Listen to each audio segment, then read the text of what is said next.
Good morning, students. I hope you all are fine and are paying attention to your studies.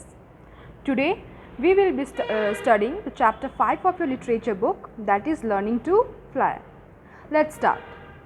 Let us read a gripping story that takes us to the fantasy world of Peter Pan, a mischievous young boy from Neverland who can fly.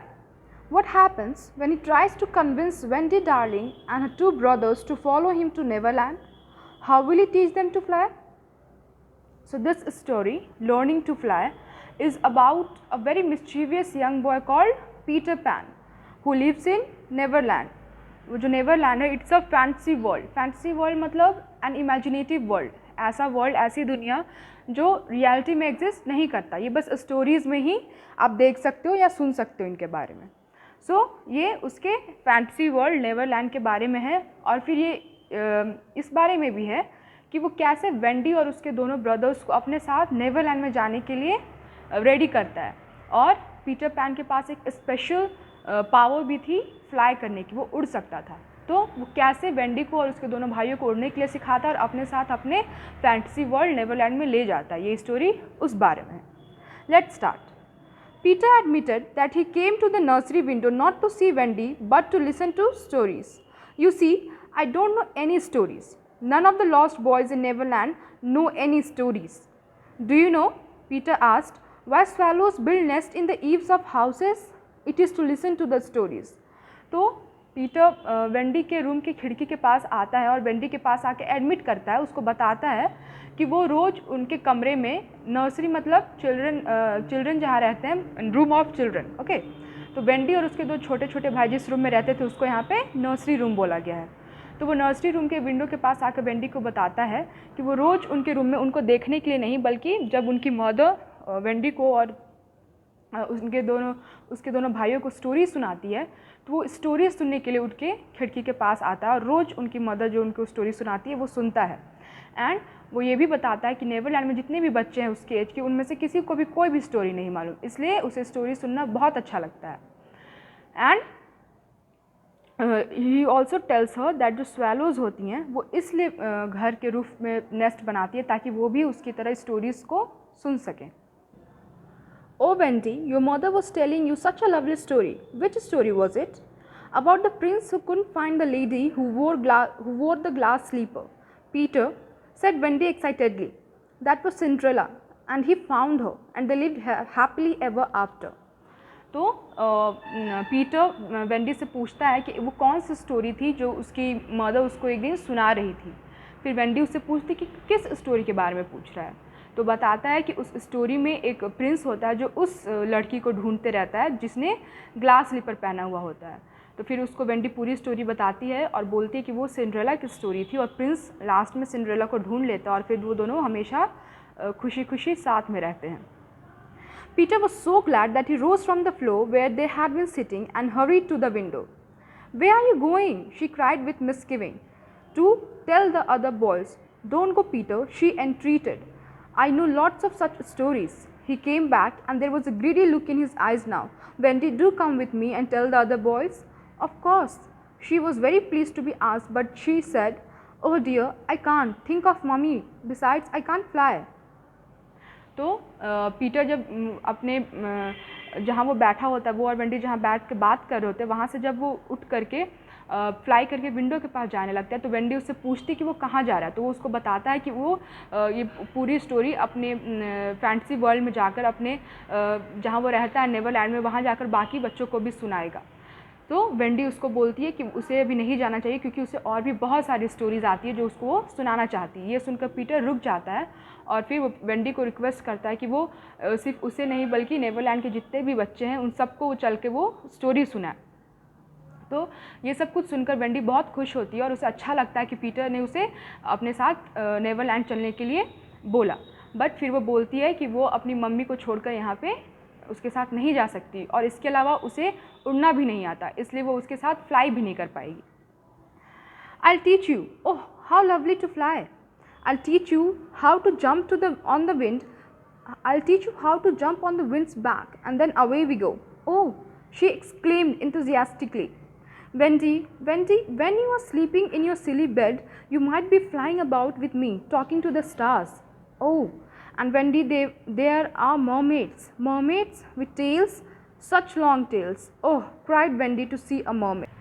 तो जब Wendy बोलती है कि उसे तो उड़ना भी नहीं आता, तो वो कैसे उसके साथ फ्लाई करके नेवरलैंड में जाएगी, तो पीटर उसको बोलता है कि वो उसको उड़ना सिखाएगा और वो उसको नेवरलैंड के बारे में और भी बहुत सारी अच्छी अच्छी बातें बताता है। जैसे कि वो उसको बताता है कि वहाँ पे मर्मेड्स हैं और जब वो उसके साथ फ्लाई करेगी तो वो स्टार्स के साथ बातें कर सकती है और भी बहुत ऐसी ऐसी चीज़ें उसको बताता है जिसको सुनकर वेंडी उसके साथ फ्लाई करने के लिए और नेवरलैंड जाने के लिए बहुत एक्साइटेड हो जाती है। ओह, how could she resist? Of course, it's awfully fascinating, she cried. Peter, would you teach John and Michael too to fly too? If you like, he said indifferently, and she ran to John and Michael and shook them. Wake up, she cried. Peter Pan has come and he's going to teach us to fly. John rubbed his eyes. Then I shall get up, he said. Hello, I'm up. I say, Peter, can you really fly? तो Peter जब Wendy को Neverland के बारे में इतनी सारी fascinating बातें बताता है, एक्साइटिंग बातें बताता है, तो वो बहुत खुश हो जाती है और उसे अब बहुत ज़्यादा एक्साइटमेंट हो जाती है उसके साथ फ्लाई करने की और नेवरलैंड में जाकर ये सब कुछ देखने की, एक्सपीरियंस करने की।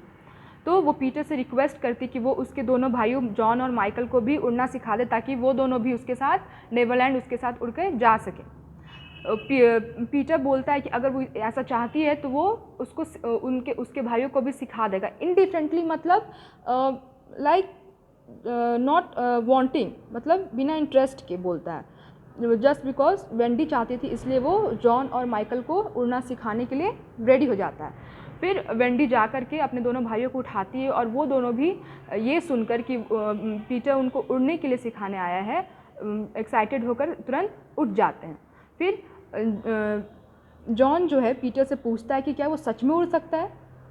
Instead of answering him, Peter flu around the room taking the mantelpiece on the way. It looked delightfully easy, and they tried it first from the floor and then from the beds, but they always went down instead of up.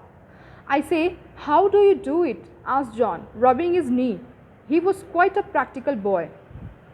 You just think lovely, wonderful thoughts, Peter explained, and they lift you up in the air. He showed them again.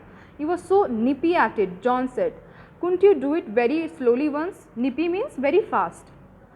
Peter did it both slowly and quickly. I've got it now, Wendy, cried John. But soon he found he had not one of them could fly an inch. तो जब John पूछता है Peter से कि क्या वो सच में उड़ सकता है, तो जॉन उसको बताने के बजाय उसे उड़ करके दिखाता है।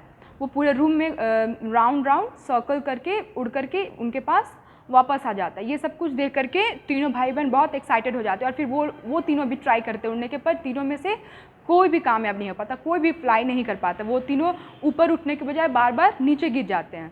तो जॉन पूछता है पीटर से कि क्या वो उसे एक बार धीरे से फ्लाई करके दिखा सकता है ताकि वो उसको कॉपी कर सके।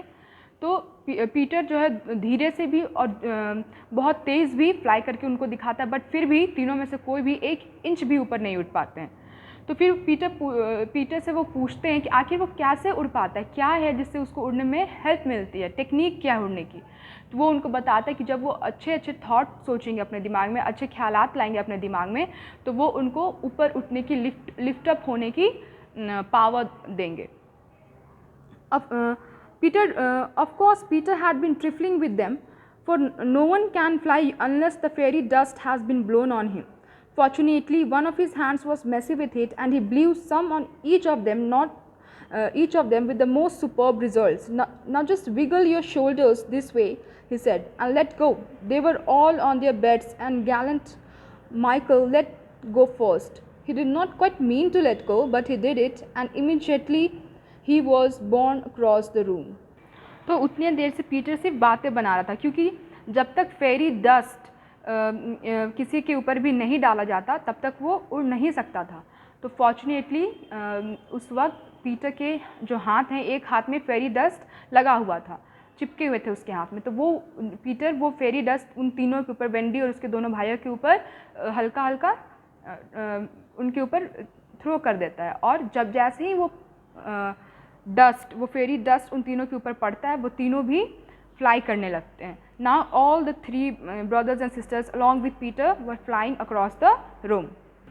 I flew, he screamed while still in midair. John let go and met Wendy near the bathroom. Oh lovely, look at me, look at me. They were not clearly so elegant as Peter. They could not help kicking a little, but their heads were bobbing against the ceiling, and there is almost nothing so delicious as that. Up and down they went, and round. Heavenly was Wendy's word. I say, cried John, why shouldn't we all go out? Of course, it was to this that Peter had been luring them. Michael was ready. He wanted to see how long it took him to do 1,000,000,000 miles, but Wendy hesitated. Mermaids, said Peter again. Oh, and there are pirates. Pirates, cried John, grabbing his hat. Let us go at once. It was just at this moment that Mr. and Mrs. Darling hurried out of the house. They ran into the middle of the street to look up at the nursery window, and yes, the room was ablaze with light, and the most heart-gripping sight would be seen as shadows on the curtain. There three little figures in night attire circling round and round, not on the floor but in the air. तो अब तीनों भाई बहन ने भी Peter के साथ उड़ना सीख लिया, और वो पीटर इतने तेज़ी से और एफिशिएंटली तो उड़ नहीं पा रहे थे, बट वो तीनों भी अपना बेस्ट दे रहे थे कि वो भी पीटर की तरफ फ्लाई कर सके. अब जॉन और माइकल दोनों रूम के बाहर जाना चाहते थे. वो बाहर जाकर भी फ्लाई करना चाहते थे पीटर के साथ, बट वेंडी वॉज हेजिटेटिंग. वो मना करी थी, उसे जाने में डर लग रहा था. पर फिर जब वेंडी हेजिटेट करने लगती है, उसका मन नहीं होता है बाहर जाने का, तो पीटर उसको फिर से मर्मेड्स और पायरेट्स के बारे में याद कराता है, और फिर तीनों फिर से एक्साइटेड हो जाते हैं और पीटर के साथ बाहर जाने के लिए रेडी हो जाते हैं. उसी वक्त मिस्टर और मिसेस डार्लिंग, जो कि वेंडी और उसके दोनों भाइयों के पेरेंट्स थे, वो अपने घर से बाहर निकलते हैं और नर्सरी रूम के विंडो पे उनकी नज़र पड़ती है, और वो क्या देखते हैं कि कर्टन में उनको 4 शैडोज़ नाइट ड्रेस में फ्लाई करते हुए दिखाई देते हैं रूम में, और वो बहुत डर जाते हैं कि आखिर उनके बच्चों के रूम में हो क्या रहा है. Not 3 figures, 4.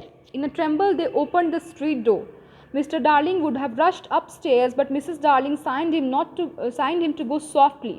She even tried to make her heart go softly. They would have reached the nursery in time had it not been that the little stars were watching them.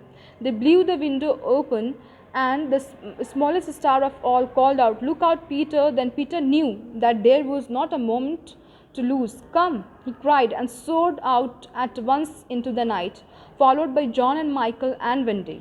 Mr. and Mrs. Darling rushed into the nursery too late. The birds were flown. तो जैसे ही mister और Mrs darling ये scene देखते हैं, वो तुरंत दौड़ करके अपने बच्चों के रूम में जाने लगते हैं. बट जैसे ही मिस्टर डार्लिंग तेज़ी से स्टेज के ऊपर चढ़ रहे होते हैं, तो मिसेस डार्लिंग उनको रोक लेती हैं और धीरे धीरे जाने के लिए बोलती है, जिसकी वजह से उनको रूम में पहुंचने की तक लेट हो जाता है. और जो स्टार्स थे वो सारे पीटर के फ्रेंड्स थे, तो उनको वो देख लेते हैं कि मिस्टर और मिसेस डार्लिंग अपने बच्चों को रोकने के लिए आ रहे हैं, और वो जो स्टार्स हैं पीटर को तुरंत बाहर निकलने के लिए आवाज़ लगाते हैं. पीटर समझ जाता है कि कोई आ रहा है रूम में, और वो वेंडी और उसके दोनों भाइयों को लेकर के विंडो के बाहर फ्लाई करने लगता है. और जब तक मिस्टर और मिसेस डार्लिंग अपने बच्चों के रूम में पहुंचते हैं, तब तक वेंडी, उसके दोनों भाई और पीटर चारों रूम के बाहर होते हैं और स्काई में फ्लाई करते हुए उनको नज़र आते हैं. So they were too late, and their children as birds had flown out of the room. I hope you all have understood the story and enjoyed it too. Thank you.